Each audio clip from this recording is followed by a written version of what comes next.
أعوذ بالله من الشيطان الرجيم. بسم الله الرحمن الرحيم. الحمد لله رب العالمين الرحمن الرحيم مالك يوم الدين إياك نعبد وإياك نستعين اهدنا الصراط المستقيم صراط الذين أنعمت عليهم غير المغضوب عليهم ولا الضالين.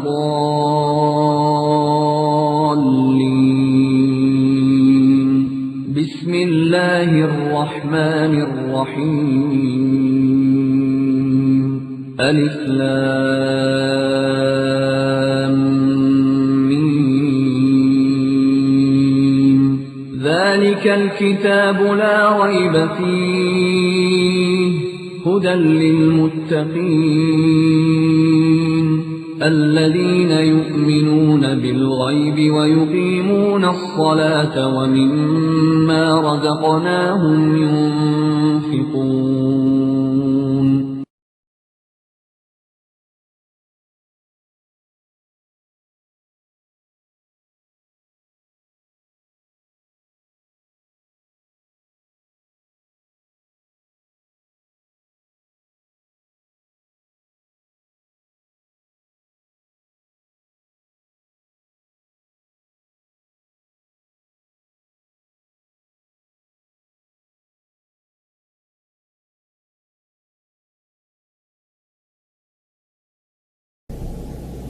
السلام عليكم ورحمة الله وبركاته.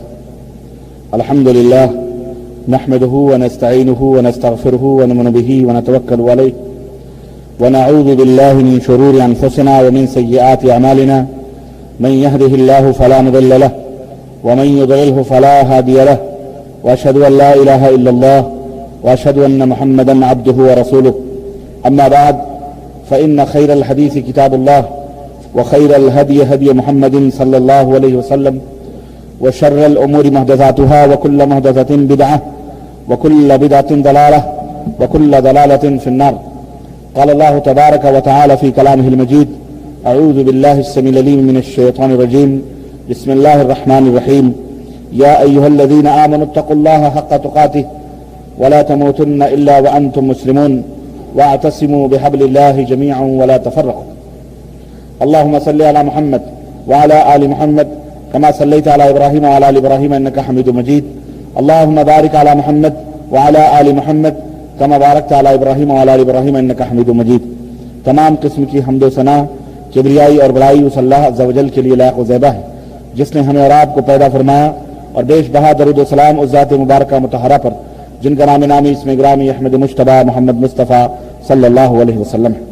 برادران اسلام، نوجوان دوستوں، بزرگوں اور بھائیوں اور قابل احترام ساتھیوں، آج بتاریخ 20 جمادی الاولیٰ 1424 ہجری مطابق 20 جولائی سن 2003 عیسوی کے اس پروگرام میں جو ہمارا چوتھا سالانہ دورہ علمی کا یہ اجلاس عام ہے، جس موضوع پر آپ حضرات سے لب کشائی کرنا چاہ رہا ہوں اور جس موضوع پر کچھ باتیں عرض کرنی ہیں، بڑا ہی پیارا اور بڑا ہی دلچسپ موضوع ہے، اور وہ موضوع ہے سیرت سلمان فارسی رضی اللہ تعالی عنہ. اللہ عز و جل سے دعا ہے کہ اللہ تبارک و تعالی ہمیں اور آپ کو جتنا کہیں اور سنیں اس سے زیادہ عمل کی توفیق عطا فرمائے، اور اللہ تعالی ہم سب کو صحابہ کرام رضوان اللہ علیہم اجمعین کے نقش قدم پہ چلنے کی توفیق عطا فرمائے، اور اللہ تبارک و تعالی انہی کے ساتھ ہمارا حشر قیامت کے دن فرمائے. آمین یا رب العالمین. دوستو، بھائیو، یقیناً ہدایت اللہ عز و جل ہی کے ہاتھ میں ہے، اس میں کوئی شک نہیں کہ اس رب نے اپنے قرآن میں جو بات بیان فرمائی وہ 100% درست ہے، صحیح ہے کہ انک لا تہدی من احببت ولکن اللہ یہدی من یشاء. تم جس کو چاہو ہدایت دینا تم نہیں دے سکتے، اللہ جس کو چاہتا ہے وہ ہدایت دیتا ہے. اللہ چاہے اللہم مالک الملک تؤتی الملک من تشاء وتنزع الملک ممن تشاء. رب ذوالجلال کی ایک طاقت اور قدرت ہے کہ فرماتا ہے کہ اللہ تو ہی مالک الملک ہے، جس کو چاہتا ہے بادشاہ بناتا ہے اور جس کو چاہتا ہے تخت دار پہ کھڑا کر دیتا ہے، جس سے چاہتا ہے بادشاہت کو چھین لیتا ہے اور جس کو چاہتا ہے جو ہے گداگر کو شہنشاہ اور شہنشاہ کو گداگر بنا دیتا ہے. وتعز من تشاء وتذل من تشاء. وہ پاک پروردگار ہی کی ذات ہے کہ جس کو چاہے عزت عطا فرمائے اور جس کو چاہے ذلت عطا فرمائے.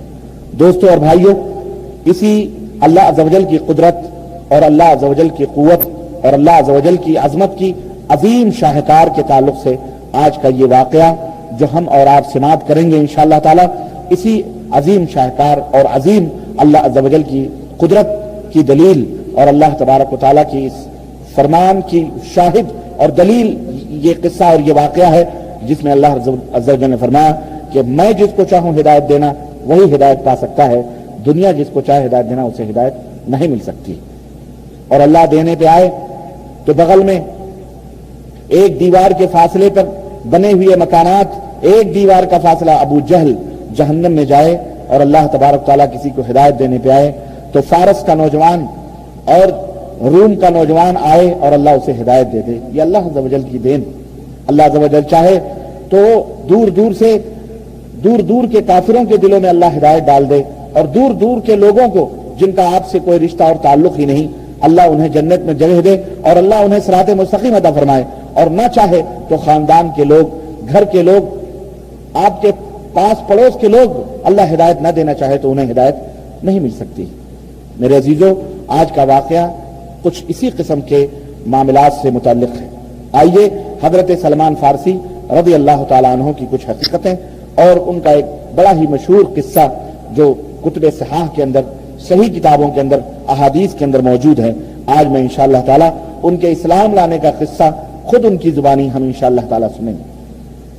میرے بھائیوں، میرے دوستو، یہ ایک ایسے عظیم شخص کی داستان ہے جو حقیقی منزل اور حقیقی دین اور حقیقی مذہب کی جستجو اور تلاش اور اس حقیقی دین کو حاصل کرنے کے لیے ہمیشہ کوشاں اور ہمیشہ عزیمت کا پہاڑ بنا ہوا اور ہمیشہ تلاش و جستجو کی راہوں میں وعدہ پیمائی کرتا ہوا رہا، جس نے زندگی کا ایک عظیم حصہ حق کی جستجو اور حق کی تلاش کے اندر صرف کیا اور اللہ عز و جل کی تلاش میں وہ مسلسل سرگرداں رہا. کبھی اس نے اپنے ہمت اور اپنے طاقت کے جوئے زمین پہ نہ رکھے، بلکہ وہ اللہ عز و جل کی جستجو کی تلاش اور اللہ عز و جل کی معرفت کے لیے وہ اپنی زندگی کا ایک عظیم سرمایہ، نوکری، غلامی، لوگوں کی خدمات، نہ جانے کون کون سے پیشے اس نے اختیار کیے اور اس طرح سے وہ اللہ عز و جل کا محبوب بندہ بنا.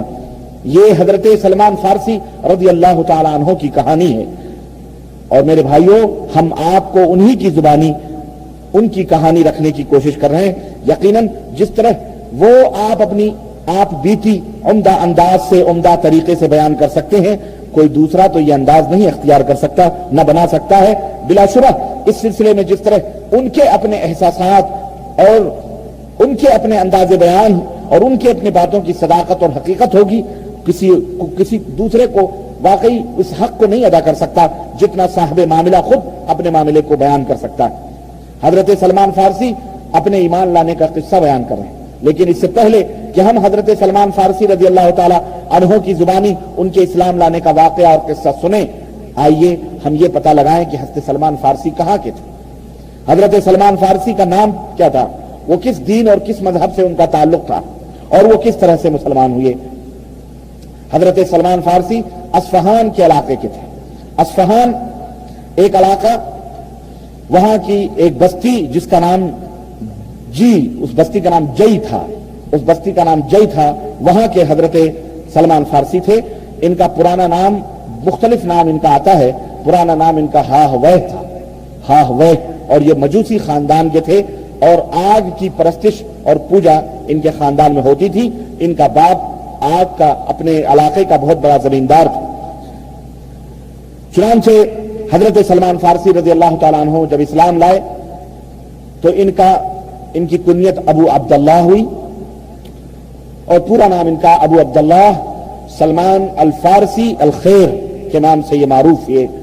اور بعض روایتوں میں یہاں تک آتا ہے کہ جب بھی ان سے کوئی پوچھتا، یا اللہ کے نبی نے خود فرمایا تھا کہ جب بھی ان سے کوئی پوچھتا کہ تمہارے باپ کا کیا نام ہے تو کہتے اسلام میں تو ہمارا کوئی باپ نہیں ہے، تب رہا سلمان ابن الاسلام کہہ دیا کرتے. سلمان ابن الاسلام، جیسے عبداللہ جیسے سلمان ابن الاسلام. اور حضرت عمر بن خطاب رضی اللہ تعالیٰ عنہ نے ایک دفعہ اسی بات کو بیان فرمایا. المہم سلمان ابن الاسلام بھی ان کو کہا جاتا تھا، اور ان کی کئی روایات، کئی احادیث مروی ہیں. مسند کے اندر ان کی تقریباً 60 حدیثیں ہیں. امام بخاری نے حضرت سلمان فارسی کی تقریباً 4 حدیثیں اپنی صحیح میں نقل فرمائی ہیں، اور حضرت امام مسلم نے اپنی صحیح مسلم کے اندر 3 حدیثیں حضرت سلمان فارسی کی ذکر فرمائی ہیں، اور باقی دوسرے سنن کے اندر ان کی بہت ساری روایات موجود ہیں، اور مسند کے اندر ان کی تقریباً 60 روایتیں موجود ہیں. المہم آئیے خود حضرت سلمان فارسی رضی اللہ تعالیٰ عنہ کی بڑے عقل مند اور بڑے ہی طاقتور اور نبی کریم صلی اللہ علیہ وسلم کے ساتھ تمام غزوہ بدر اور غزوہ احد کے علاوہ تمام مشاہد کے اندر، غزوات کے اندر نبی کریم صلی اللہ علیہ وسلم کے ساتھ حضرت سلمان فارسی رضی اللہ تعالیٰ عنہ رہے ہیں. غزوہ خندق ان کا پہلا موقع تھا جس کے اندر یہ شریک ہوئے نبی کریم صلی اللہ علیہ وسلم کے ساتھ. حضرت سلمان فارسی رضی اللہ تعالیٰ عنہ کی عمر کے بارے میں مختلف روایتیں ہیں. بعض لوگ کہتے ہیں کہ بعض روایتوں میں آتا ہے کہ حضرت سلمان فارسی رضی اللہ تعالیٰ عنہ کی ٹوٹل پوری عمر 350 برس کی تھی. اللہ، کتنی عمر پائی تھی انہوں نے؟ 350 برس کی عمر پائی تھی. بعض روایتوں میں 250 برس. المہم مکمل طور پر اس طرح سے ان کی عمر جو ہے ٹوٹل تقریباً 350 یا 300 یا 250 برس. المہم پتہ یہ چلتا ہے کہ یہ طویل عمر حضرت سلمان فارسی رضی اللہ تعالیٰ عنہ نے پائی. اور ان کے واقعے سے خود آپ کو اندازہ لگے گا کہ یہ اس قدر حادثے، اس مرد مجاہد کی زندگی میں اس قدر حادثے اور اس قدر قدم قدم پہ اس کے ساتھ مصائب اور پریشانیاں، جبکہ ایک ناز و نعیم میں پلے ہوئے شہزادے کی طرح یہ زندگی گزارتے تھے. اور ان کے باپ اپنے علاقے کے بہت بڑے زمیندار اور بہت بڑے یوں سمجھیے ذمہ دار آدمی تھے. چنانچہ حضرت سلمان فارسی رضی اللہ تعالیٰ عنہ فارس کے اصفہان کے رہنے والے، کہاں کے؟ فارس یعنی ایران میں ایک جگہ ہے اصفہان، وہاں کے رہنے والے حضرت سلمان فارسی تھے. فارسی نسل تھے، نوجوان تھے. اور یہ خود اپنا واقعہ بیان کرتے ہیں کہ میرا باپ اس بستی کا سردار تھا. جئی اس بستی کا نام تھا، اس بستی کا سردار تھا. اور وہ تمام بستی والوں میں میرا باپ سب سے زیادہ مالدار اور سب سے زیادہ روب اور دبدبے کا مالک تھا. اس کی چلتی تھی، وہ اس علاقے کے مالک تھے. حضرت سلمان فارسی کہتے ہیں کہ پیدائش کے دن سے لے کر کے جوان ہونے تک میرے ساتھ میرے باپ کو دنیا کی ہر چیز سے زیادہ جو چیز عزیز تھی وہ میں تھا. میں اپنے باپ کا آنکھوں کا تارا تھا، لاڈلا تھا. اور جو میری عمر بڑھتی گئی میرے باپ کے مہر و محبت میں اور اس کی شفقتوں میں اضافہ ہی ہوتا گیا. اور پھر مجھے گھر کی 4 دیواری میں اس طرح سے پابند کر دیا گیا اور میرے لیے نوکر اور خدام رکھ دیے گئے، جس طرح سے کہ دوشیزائیں لڑکیاں جب جوانی کی دہلیز پہ قدم رکھتی ہیں تو ان کے ساتھ وہ معاملہ ہوتا ہے کہ گھر کے اندر ان کو بند کر دیا جاتا ہے.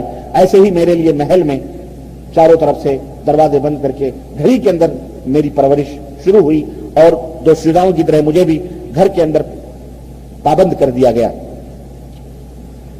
کہتے ہیں کہ میں نے محبت کے اس قید خانے میں، محبت کے اس جیل میں، محبت سے تاکہ باپ کی نظروں کے سامنے ہمیشہ رہیں، کہیں باہر نہ جائیں، باہر جائیں کوئی اذیت پہنچ جائے، کوئی تکلیف ہو جائے. حضرت سلمان فارسی کہتے ہیں کہ محبت کے اس قید خانے میں نے مجوسیت کی تعلیم حاصل کرنا شروع کی. مجوسیت یعنی آگ کے جو پجاری ہوتے ہیں انہیں مجوسی کہا جاتا ہے. میرے والد چونکہ مجوسی تھے، مجوسیت کی تعلیم حاصل کرنا میں نے شروع کی، اور میں نے اس تعلیم میں بہت زیادہ محنت کی اور اس میدان میں ایک خاص مقام حاصل کیا میں نے. اور اتنا بڑا مقام حاصل کیا کہ میں ان کا بہت بڑا پروہت ہو گیا. پروہت یعنی بہت بڑا ان کا سادھو بن گیا، پروہت ہو گیا. یہاں تک کہ مجھے آگ کا نگراں بنا دیا گیا، اور آگ کا نگراں بنا دیا گیا جس کی ہم پوجا کیا کرتے تھے، اور اسے لگاتار